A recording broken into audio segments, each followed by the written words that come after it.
Guys इन्होंने मेरे को केक लगाया है गलत तरीके। थोड़ा तो बनता है, थोड़ा तो बनता है। गंदे बच्चे। तो गाइस आप भी सोच रहे होंगे कि इसके अंदर क्या है। वैसे तो मुझे पता है क्या है क्योंकि मैं साथ में गई थी लेने।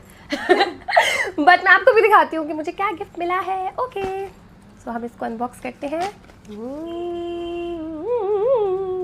Okay guys let's open this.